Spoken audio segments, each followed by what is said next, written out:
Começar o estudo, fazer mais uma oração e assim poder pedir do Senhor a sabedoria para o nosso estudo de hoje. Pai, nós queremos expressar mais uma vez a nossa gratidão. Obrigado por esta noite, obrigado, Deus, por termos este privilégio de orar, de falar com o Senhor, de clamar, de colocar diante do teu altar, ó Deus, realmente o que se passa em nosso coração. Manifestar, Pai, também na tua presença e na presença de todos, a nossa esperança, a nossa segurança e a certeza de que o Senhor tem olhado por nós.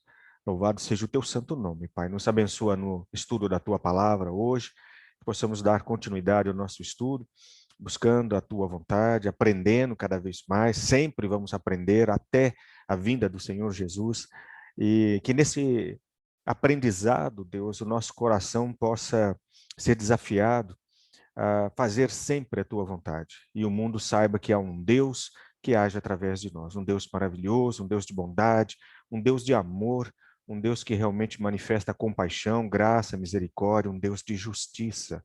E louvado seja o teu santo nome por isso. Obrigado por cada família, por cada irmão. No nome de Jesus, oramos e agradecemos. Amém, Senhor. Ok, então vamos dar continuidade ao nosso estudo, né? Ah, nas semanas passadas, antes até do nosso bate-papo lá no livro de Coríntios, né? Nós abordamos estes 3 princípios para ter uma ideia do que significa na prática poder entrar aí na vida de uma pessoa, no mundo de uma pessoa, né? Como a gente tem falado desde o início, somos um instrumento nas mãos do Senhor. Deus usa cada um de nós para poder falar do amor dele, da graça dele, da salvação em Cristo Jesus. E no decorrer, então, deste ministério, a gente vai aprendendo sobre como lidar com isso, como abordar uma pessoa, como falar, como ficar sensível, né, à vontade do Espírito Santo, sabendo o momento certo de agir de acordo com o querer dele, do Espírito Santo. Então, esses 3 princípios foram o que nós falamos nas semanas passadas, né? Eu não vou entrar em cada um deles, porque a gente já falou, mas só para lembrar, né? O primeiro princípio foi de que para entrar no mundo de uma pessoa é preciso fazer com que aquela pessoa saiba que você ouviu, né, o problema dela. E quando nós aqui falamos de ouvir o problema, falamos de ouvir a pessoa, né? Estar atento ao que a pessoa realmente fala. E ouvir com carinho, ouvir com amor, ouvir com paciência, né?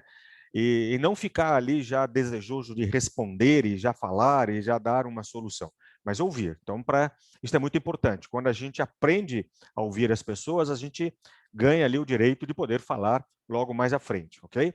O segundo princípio que a gente observou foi que é preciso fazer com que aquela pessoa, né, saiba que Deus está ali e que ele entende o problema dela, a luta dela, o que ela está passando, né?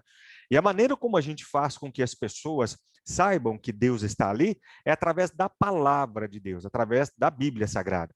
Então, por mais que eu possa dar um exemplo de um sermão, de um estudo bíblico, de um pastor, de uma igreja, olha, lá na igreja eu ouvi isso, ó, o pastor pregou isso, olha, o irmão lá deu um testemunho e falou sobre isso, isso, isso. Por mais que isso seja importante, não é, contudo, muito mais importante do que você abrir a Bíblia e falar ali para aquela pessoa sobre a situação que ela está enfrentando.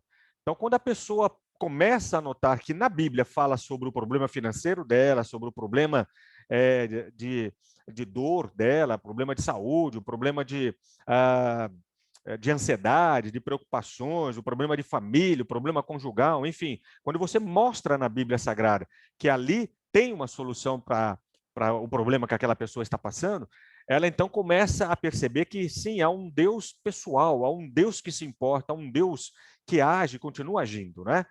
E quando eu digo abrir a Bíblia e mostrar para a pessoa, não precisa ser necessariamente abrir mesmo a Bíblia, né? Quando a gente fala assim de abrir a Bíblia, é fazer com que a pessoa saiba que aquilo que você está falando para ela está lá na Bíblia, né?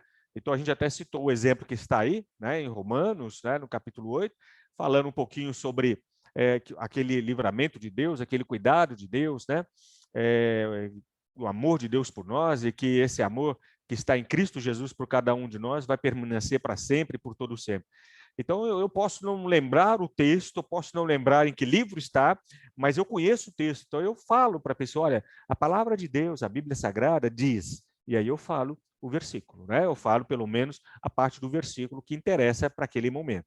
Então, quando as pessoas começam a ouvir, não o testemunho de uma igreja, não o testemunho de um pastor, não o testemunho de um irmão, ou o assunto que foi abordado, mas quando as pessoas começam a ouvir de você que está na Bíblia, então elas começam a perceber que há um Deus, sim, muito importante, um Deus, sim, que age por nós, né? O terceiro princípio que a gente falou, que a gente abordou, é você fazer com que as pessoas saibam que você vai estar ao lado delas, né? Deus com certeza sempre estará. Mas qual é o instrumento? Quem é que Deus usa para fazer com que a pessoa se sinta tranquila, em paz, e que ela vai perceber que tem alguém próximo a ela ali? É você. Então ela tem que saber, isso implica em compromisso, né? Compromisso com aquela vida, com aquela pessoa. Então não basta simplesmente falar e depois nunca mais ter contato com aquela pessoa, mas procurar manter um contato, procurar entrar em contato com ela por telefone, ou fazer uma visita se você a conhece bem, né? Ou se esporadicamente você a encontra, fazer com que ela perceba: olha, eu não esqueci o seu problema, tá? Olha, estou orando. Olha, meu telefone, anota aí. Se você precisar, entre em contato comigo. A gente pode conversar um pouco sobre esse assunto. Então, a pessoa precisa saber que tem alguém próximo a ela, ali do lado dela. Então, esses três princípios nós observamos naquela semana antes do nosso bate-papo bíblico, né?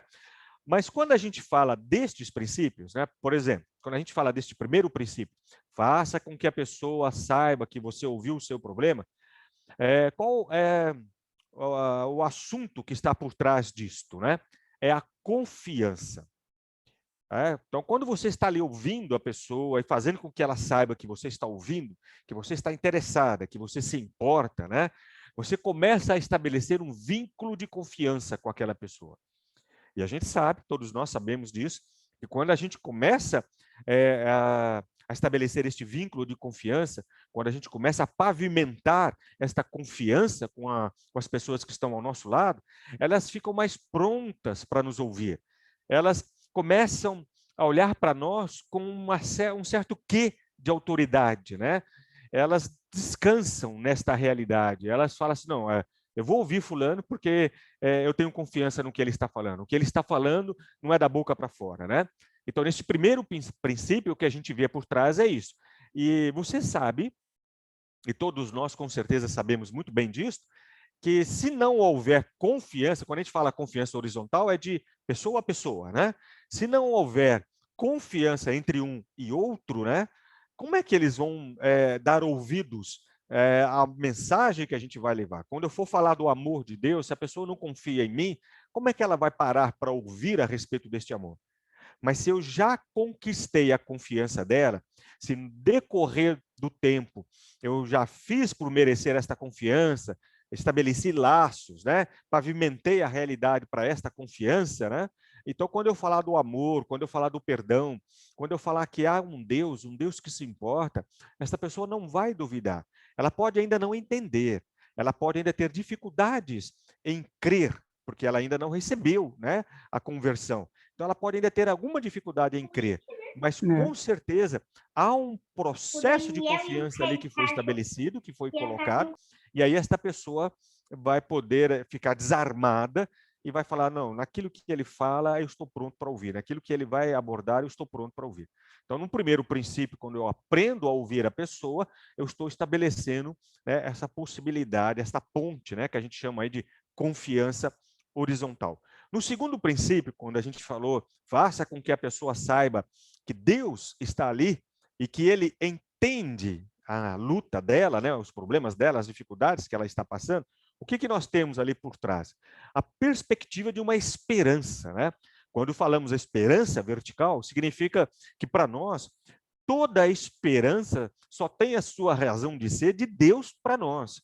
A minha esperança não é o homem, a minha esperança não é a solução que o homem traz, que o homem coloca, né? Um mundo melhor, e etc e tal, o dinheiro, a vida regalada e por aí vai, né?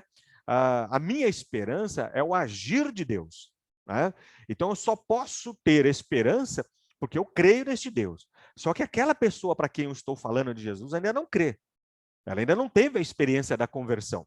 Mas como eu já estabeleci uma confiança, ela já confia em mim, né, naquilo que eu estou falando, Então, logo, logo, ela vai começar a sentir um pouco de esperança. Ela, volto a dizer, ela ainda não vai ter o absoluto da esperança, porque ela ainda não teve a experiência com Cristo. Ela ainda não diz, sim, eu quero Jesus como Senhor e Salvador da minha vida, porque só Ele é a razão da nossa esperança, né? Mas ela começa a acreditar que existe, vamos dizer assim, como diz o mundo, né? Luz no fim do túnel, né? Então ela começa a aceitar a possibilidade de esperança. Se no passado ela disse que não tinha esperança de vida e que nada vai dar certo, que esse mundo realmente não presta, esse país não presta, etc. e tal, então agora, dependendo do que eu estou falando, da maneira como eu estou conquistando o coração desta pessoa, ela começa a ver a possibilidade de esperança, né? De mudança para a vida dela, de mudança para a família dela, de mudança para os problemas e para as dificuldades que ela está vivendo, né? Lembrando que quando falamos esperança vertical, então é o agir de Deus, tá? Eu não tenho para aquela pessoa a solução para o problema dela. Quem tem a solução é Deus. E Deus pode agir através da minha vida para levar a solução para aquela vida, né? Para aquela pessoa. Mas essa solução só vem com base nesta esperança. Há um Deus por nós? Sim, eu espero que sim, e eu tenho esta esperança. A eternidade é fato? Sim, ela é fato, eu tenho esta esperança. Jesus vai voltar? Sim, vai voltar, sim. Eu tenho esta esperança. Só que aquela pessoa ainda não tem. Ela não tem. Tá? Mas eu vou estar dizendo para ela que Deus está ouvindo o problema dela, que Deus está olhando para ela e que Deus tem na palavra dele uma mensagem para aquela vida, uma mensagem para aquela pessoa, né? Então, há esperança, né? Israel sempre esperou, né? E ainda que Israel fosse, né, o escolhido do Senhor e desobedeceu o Senhor em muitas coisas, sempre houve no coração da nação de Israel uma esperança naquele Deus todo-poderoso, naquele Deus que age. E em nenhum momento Deus falhou, né? Então, com a gente é a mesma coisa, né? No terceiro princípio que a gente abordou, quando a gente diz faça com que a pessoa saiba que você estará ao lado dela, ou seja, ela não está sozinha nas dificuldades dela. Ela não está sozinha nos problemas, na tristeza, na dor. Ela tem um ombro. Ela tem, como disse a Berê na liturgia, né? Essa pessoa tem um próximo a ela, né? E que vai estar sempre ali. Né? Eu não posso não ter a solução para o problema dela, como a gente abordou agora há pouco, mas aquela pessoa precisa saber que ela tem sim alguém ao lado dela, um amigo, né, que está ali intercedendo por ela, orando por ela, alguém que vai se importar por ela. O que existe por trás deste princípio? Né? Um compromisso. Um compromisso com todo esse processo que Deus está estabelecendo. Quando eu digo todo o processo, eu estou falando dentro do estudo que nós estamos ministrando. Nós somos um instrumento nas mãos do Senhor. Né? Então, desde o início, quando Deus nos chamou e nos preparou para evangelizar, para falar do amor, para falar da salvação em Cristo Jesus, para falar do perdão, então há um compromisso, é exigido de nós um compromisso com Ele, com Deus, nesse processo. Né? Então, uma parte deste compromisso, né, tem a ver com o compromisso com a pessoa para quem Deus está me levando. Quer dizer, aquela pessoa, ela não é apenas um número na minha estatística de quantas pessoas, né, eu falei de Jesus. Não, ela não é apenas um número. Né? Com aquela pessoa eu tenho um compromisso de vida. Eu tenho um compromisso com ela. Eu não sei quando ela será tocada pelo Espírito Santo. Eu não sei quando Jesus vai convertê-la. Eu não sei quando o coração dela vai mudar. Eu não sei quando as dificuldades dela, o problema dela vai ser resolvido. Mas independente de qualquer situação, eu tenho um compromisso com Deus e, portanto, eu tenho um compromisso com aquela pessoa. Né? Então, este é um grande princípio que está por trás daquele tema que nós abordamos, ok? Lembrando também, né, que nesta perspectiva de ter esse contato, de ser levado pelo Espírito Santo a estar com as pessoas, né, nós precisamos entender que, às vezes, este primeiro contato pode não passar de um desabafo. Mas a segunda oportunidade significa algum tipo de compromisso com o processo de Deus para a mudança de vida. O que a gente está querendo dizer com isso? Quando a gente tem um primeiro contato com as pessoas para falar de Jesus, é um primeiro contato. né? É um primeiro momento ali. Se surge novamente uma outra oportunidade para estar com aquela pessoa, então não é casualidade, é o querer de Deus, né? É Deus manifestando o que Ele quer através da nossa vida para com aquela pessoa lá. Então não existe casualidade para nós, existe providência divina.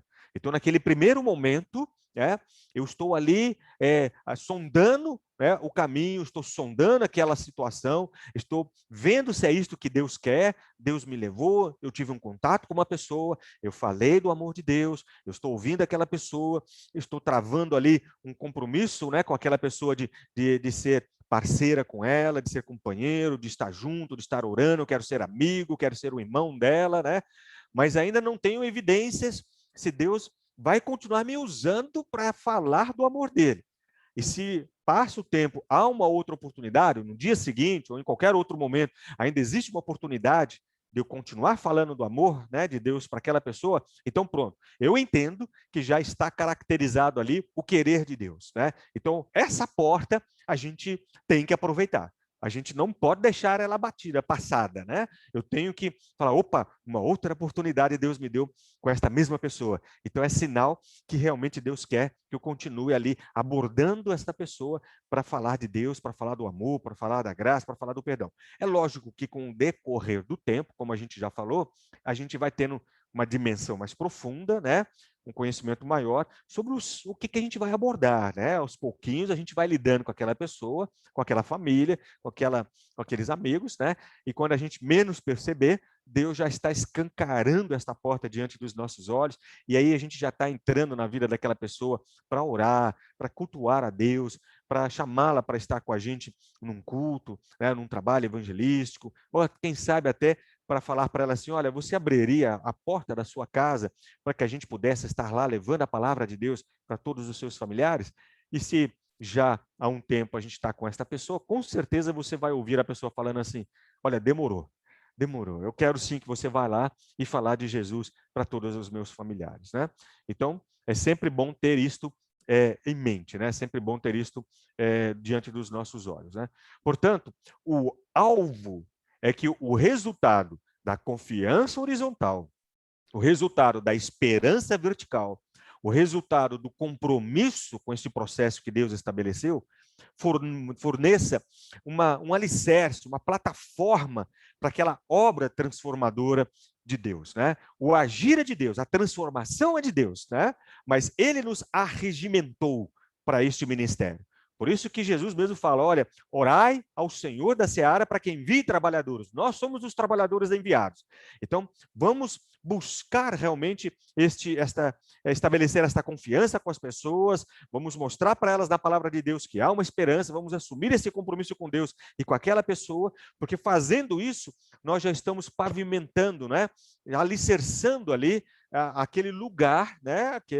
Aquela situação em que Deus vai, com certeza, dar início, ele já está dando início, né? Mas ele vai continuar esta obra transformadora, né, da parte dele na vida daquela pessoa. E aí nós vamos ficar muito felizes por saber que eu sou, então, uma videira que está dando fruto, né? Eu sou uma pessoa que realmente Deus está usando para falar dele, para falar do amor dele, da salvação, para falar da graça dele, né? E através do quê? Desse cuidado, deste zelo meu, né? Deste querer, né? Desse desejo que há no meu coração de ser esse instrumento eficiente nas mãos do Senhor, tá bom? Eu quero deixar aqui, quero concluir esse bloco, né? Deixando para você esta questão, esta pergunta, né? E quero que você pense um pouco a respeito disso. Na próxima sexta-feira, se Deus assim o permitir, nós vamos dar continuidade no estudo, mas eu quero que você já comece a pensar, né? Se alguém lhe perguntasse, como é que Deus nos usa para mudar a vida das pessoas, o que é que você responderia? É lógico que este alguém que viesse a perguntar isto, né, é alguém que já também é de Jesus Cristo, né? Se a pessoa falasse, mas como é que Deus usa você para realmente ser um instrumento nas mãos dele para mudar a vida de uma pessoa? O que você responderia? De que maneira você poderia responder isto, né? Na verdade, esta é uma pergunta que a resposta tem tudo a ver com a compreensão de tudo o que aconteceu até agora em termos do estudo que a gente está ministrando, né?